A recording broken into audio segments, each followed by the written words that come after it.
बताने वाले हैं कि कैसे मैंने मेहंदी भिगोई और कौन बनाया और मेहंदी लगाई। तो चलिए शुरू करते हैं।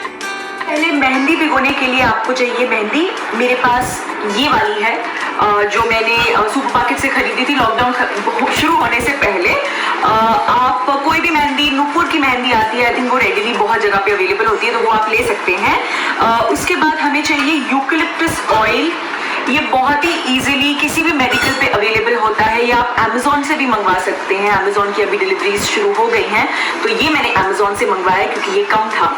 और आपको चाहिए थोड़ी सी चीनी, पानी एंड मैं मेजरिंग मशीन हर चीज़ में यूज़ करती हूँ क्योंकि मैं मेजरमेंट्स को लेके थोड़ी सी स्पेसिफिक हूँ, इसीलिए सो मेजरिंग मशीन।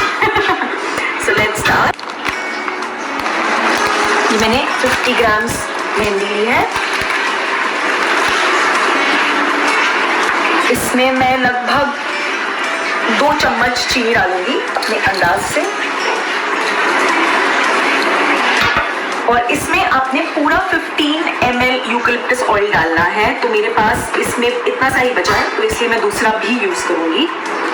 तो ये मैं पूरा डाल देती हूँ। तो ये हमने डाल दिया। इसे नीलगिरी का तेल भी कहते हैं, आप ये भी डाल सकते हो। कुछ लोग कहते हैं कि क्लोव ऑयल यानी कि लौंग का जो तेल है हम वो भी डाल सकते हैं। वो मैंने अब तक ट्राई नहीं किया, अगर आपने किया तो प्लीज बता देना उसके साथ कैसा लगता है। तो इसको हम हल्का सा मिक्स कर लेंगे।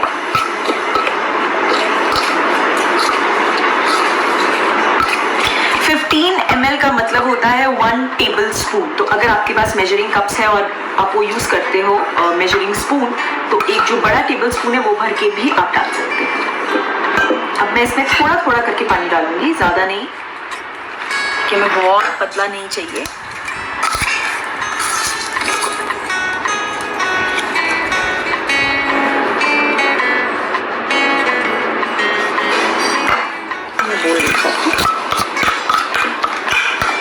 थोड़ा लंबा और थका देने वाला प्रोसेस है क्योंकि इसमें हम यही कोशिश करेंगे कि जो लंप्स है वो ना रहे। कोई भी गिठाने अगर है तो आप अच्छे से उसको पूरी तरह से डिसॉल्व कर दें, ज़्यादा नहीं, क्योंकि कल जब हम इसका राफल हटाएंगे, जब रंग आ जाएगा उसके बाद भी हम इसे अच्छे से फेंटेंगे।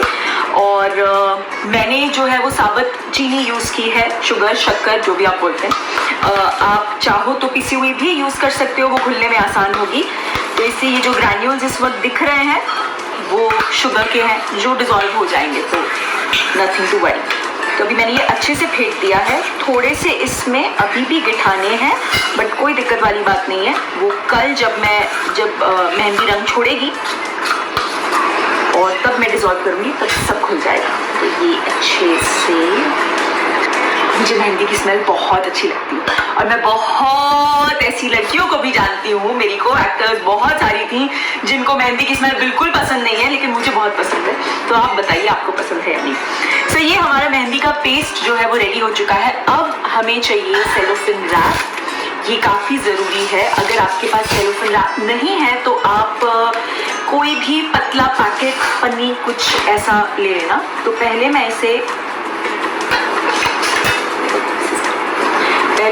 छोटा सा काटूंगी।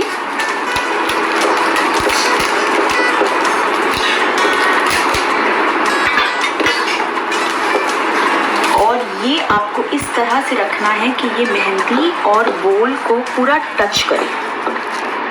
ऐसे हल्के हल्के हाथ से डैप करना है, तो ये इस पे भी चिपक जाएगा, बोल पे भी, और मेहंदी को भी टच करेगा। ये मैंने कर दिया। अब ये बहुत अनोखा तरीका है जो मैंने भी सीखा है इंटरनेट से ही। आप एक टिश्यू लीजिए, उसको जैसे भी आप चाहते हैं वैसे फोल्ड कीजिए और इसको इसके ऊपर रख दीजिए। तो नेक्स्ट डे आपको रंग मेहंदी ने सही से छोड़ा है या नहीं, वो ऐसे पता चलेगा कि ये तरफ पूरा ऑरेंज हो जाता है। तो इससे समझ में आता है कि आपकी मेहंदी जो है वो एप्लीकेशन के लिए रेडी है। इसके ऊपर कोई भी वजन रखना है तो मैं ये बोल रख रही हूँ, ये है। और अब मैं इसको ऊपर से दोबारा से रैप कर दूंगी ताकि अंदर हवा ना जाए और मेरी मेहंदी सूखे ना। वैसे बहुत काम की चीज़ है, ऑनलाइन मिलती है तो मंगवा लीजिए। आपको फ्रिज में सब्जियां रखने में भी काम आए। आजकल तो वैसे ही सब्जियां मिल रही है तो प्रिजर्व करना बहुत जरूरी है।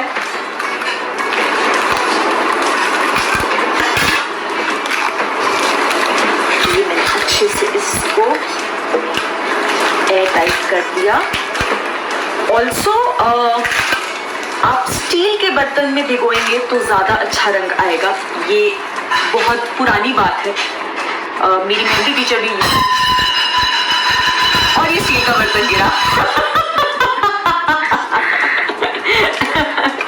मेरे जो प्यारे से हस्बैंड है जो मुझे बहुत हेल्प करते हैं, ये शोएब वो अभी किचन में बर्तन धो रहे हैं तो ये उनकी आवाज है। सो ये हमारी मेहंदी रेडी है एंड यूजुअली 15 से 16 घंटे काफ़ी होते हैं, बट इट्स ऑलवेज एडवाइजेबल कि आप पूरे 24 घंटे इसे भीगने दें, क्योंकि हमने इसमें कोई केमिकल ऐड नहीं किया है, इससे उतना वक्त लगेगा और उसके बाद आप कोन बनाएं और मेहंदी लगाएं और इस तरह से रंग आ जाएगा। सो अब मेहंदी तो हमने रख दी है एंड कल इंशाल्लाह वो एकदम रेडी होगी और कलर बहुत अच्छा आएगा। अब आई बारी ड्रेस की, जो सबसे बड़ी प्रॉब्लम है ना, हम लोग क्या पहनेंगे ईद पे। तो ये मैंने जो है ये ड्रेस चूज की है। आप में से कई लोग अगर इस ड्रेस को देख के पहचान पाए, याद कर पाए, सोचिए मैंने कब पहनी थी। सो ये जब मेरी और शोएब की फर्स्ट वेडिंग एनिवर्सरी थी और हम सब अलीमा गए थे सेलिब्रेट करने के लिए, उस दिन इवनिंग डिनर में मैंने ये पहनी थी और शोएब ने पूरा ब्लैक फॉर्मल्स पहना था। शोएब बड़ी लकी है, हर बार उनकी ड्रेस का बड़ी आसानी से जुगाड़ हो जाता है। तो लास्ट ईयर की ईद पे मैंने उनके लिए एक एक्स्ट्रा पेयर ऑफ कुर्ता बनाया हुआ था, वो इस साल यूज करने वाले हैं। So that is black with gold, तो ये उसके साथ परफेक्ट पेयर अप करेगा। लेकिन मैं एकदम ऐसे तो नहीं पहन सकती, तो इसीलिए मेरे पास हमेशा स्टॉक में कुछ लेसेस, कुछ क्रिएटिव चीज़ें रहती हैं, खूब सारे धागे वगैरह सब रखा रहता है। तो मैंने ये सोचा है कि अब ड्रेस पे तो मैं ज़्यादा कुछ नहीं कर पाऊंगी, बिकॉज प्रोफेशनल दर्जी तो नहीं हूँ। तो मैंने सोचा है कि मैं दुपट्टे को अच्छे से बहुत डेकअप कर दूंगी, क्योंकि ज़्यादातर दुपट्टा ही दिखता है। तो मैं ये जो लेस है ये दुपट्टे के एज पे पूरी तरह ऐसे लगाऊंगी, नाइस। और फिर मुझे थोड़ा सा पिंक का टच देना है, this is fuchsia pink, hot pink, जो भी आप कह लो, क्योंकि मुझे मुझे ब्लैक और इसका कॉम्बिनेशन बहुत अच्छा लगता है एंड आई फील कि वो बहुत अच्छे से स्टैंड आउट करेगा। तो शुरू करें। हाँ, एक और चीज़, अब सिलाई तो कर नहीं सकते, इतना वक्त नहीं है हमारे पास, तो इसीलिए मैं एक शॉर्टकट यूज़ करने वाली हूँ जो आप लोग भी कर सकते हैं। हम लोग शूटिंग में बहुत यूज़ करते हैं जब बहुत अर्जेंट चीज़ें होती हैं पैचेस चिपकाने के लिए। कोई भी फैब्रिक ग्लू आप यूज़ कर सकते हैं। मेरे पास ये ऑल फिक्स ग्लू है, क्योंकि मेरी फैब्रिक ग्लू ख़त्म हो गई थी, तो सॉरी। तो मैं ये यूज़ कर रही हूँ, लेकिन फैब्रिक ग्लू अगर आपके पास है तो उससे आप कुछ भी अपने आउटफिट्स पे चिपका सकते हैं और वो धुलने के बाद भी नहीं निकलती। So you can use it. की तरह क्या कर रहे हो आप? ये करते हो मेरे लिए बहुत बड़ी बात है। बेचारे छोटा सा मुका, कोई बात नहीं, एकदम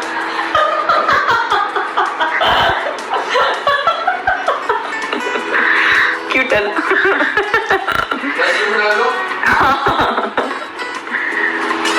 दूसरे की तरह। Okay, so let's begin. Tricky और डिफिकल्ट होता है। मैं लकी हूँ क्योंकि ड्रेस पे ऑलरेडी एक पतला सा बॉर्डर लगा हुआ है, तो मुझे कुछ निकालने का काम नहीं करना पड़ेगा। आप अगर बनाना चाहते हो तो आप अपनी किसी पुरानी ड्रेस, अपनी मम्मी की कोई पुरानी साड़ी जो वो यूज़ नहीं कर रही है, नई वाली खराब मत करना, मुझे बहुत मार पड़ेगी। ऐसे किसी भी चीज़ का बॉर्डर निकाल के आप अपनी ड्रेस पे जो है लगा सकते हो। तो ये मैं हल्का सा यहाँ पे ग्लू लगा रही हूँ। मुझे भी पता नहीं है कि ये ग्लू फैब्रिक के लिए यूज करते हैं या नहीं। ऑल फिक्स लिखा हुआ था और मुझे और कुछ मिल नहीं रहा था, तो मैंने यही उठा लिया। अब देखो तो देखो, अगर मैंने कोई गलती की तो मुझे ट्रोल मत करना, मैं भी आपकी तरह ट्रायल एंड एरर से ही सीखती हूँ। So please. ऐसे कितने लोगों को झटपट पता है, झटपट करके ग्लू आती है जो फर्नीचर मेकिंग में यूज होती है। मैंने उससे भी बहुत क्राफ्ट का काम किया है. This is like that. मुझे क्राफ्ट का शौक बहुत समय से है. मुझे बहुत मज़ा आता है ये सब करने में, पुराने कपड़ों को रीडू करने में, कुछ भी. आप लोगों को मज़ा आता है नहीं आता है? एक जैसे मैं आपको झटपट के बारे में बता रही थी, तो पहले ब्लैक आयरन के अभी भी तो मेरे पास ब्लैक आयरन का बेड था एंड वो नीचे मैं सामान रखती थी उसके, तो पूरा खाली बहुत ख़राब दिखता था. तो मैंने एकदम सस्ता वाला जो जॉर्जेट या मिलावट वाला जॉर्जेट, नॉट रियल, जो आता है वो खूब सारा कपड़ा लिया एंड झटपट ली और मैंने एज अ फ्रिल अपने बेड के तीनों तरफ डाला. तो बहुत खूबसूरत भी लगता था और मेरा जो नीचे कचरा सामान रखा हुआ था वो भी छुप जाता था. सो आई रियली लाइक चीज़ों को ऐसे थोड़ा बहुत क्राफ्ट करके घर को और प्रेजेंटेबल बनाना. आप लोग करते हैं नहीं करते हैं? अगर नहीं करते हैं तो करिए, बहुत मज़ा आता है. इसका टाइटल होना चाहिए ड्रेस का जुगाड़ू रीमेक. नॉर्मल डेज में अगर आप करो, जब आपके पास बहुत सारा वक्त हो, तो प्लीज़ सुई धागा का उपयोग करें. ग्लू की आदत ना डालें. ग्लू ऐसे जब आपके पास वक्त नहीं है और ऑप्शन नहीं है तब ठीक है, लेकिन ज़्यादा अच्छा तरीका और टिकाऊ तरीका इज़ ऑब्वियसली सुई धागा. सो प्लीज़ वही यूज़ करें. और अगर आपके पास मशीन है और आप चलाना जानते हो तो nothing like it. So one side done, not bad. अच्छा लग रहा है ना?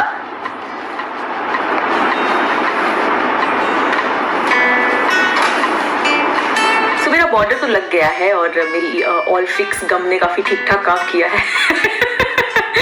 अब मैं, जैसे मैंने आपको बोला था, मैं हल्का सा जो है हॉट पिंक कलर इसमें ऐड करना चाहती हूँ. ये मेरे पास वूल है, तो मैंने ये सोचा है कि मैं अपने हिसाब से ये जो काम है इस पे, इसका डायमंड पकड़ूंगी एंड उसके जो सेंटर का है उस पे इस तरह से 4 लाइंस ड्रॉ करूंगी.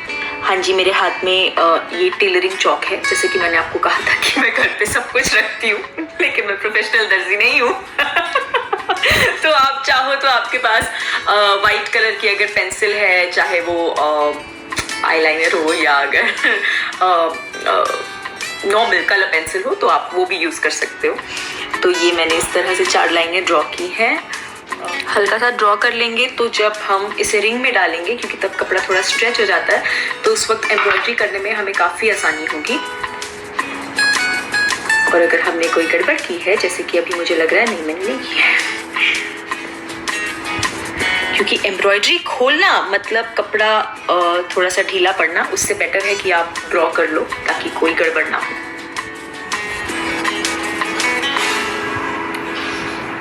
ऑल्सो मेरे मम्मी पापा घर पे बहुत क्रिएटिव रहे, इवन पापा फॉर दैट मैटर. मेरे पापा बहुत अच्छी क्रॉस स्टिच किया करते थे और वो उसके बेडशीट्स वगैरह भी बनाते थे. उनको बहुत शौक था एंड मम्मी को भी स्टिचिंग वगैरह का बहुत बहुत ज़्यादा शौक था. तो घर पे भी मैंने बहुत हमेशा मोमेंट पर मेरे साथ ये आम जिंदगी में बहुत होता है. मैं बहुत हाथ हिला हिला के बात करती हूँ, तो कई बार किसी को लग जाता है या कुछ गिर जाता है. सो मम्मी ने भी बहुत स्टिचिंग वगैरह की है, तो इसलिए मुझे भी बहुत शौक रहा है. तो अभी मैंने काफ़ी ड्रॉ कर लिए हैं, तो पहले इतने जो है एम्ब्रॉयडरी करके देखते हैं कि कैसी रिंग है. सो मैं वो लगाऊंगी and then I will start.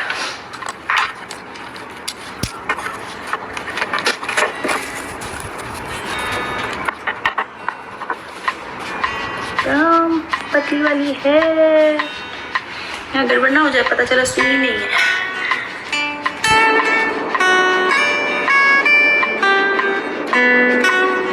इसमें तो नहीं जाएगी.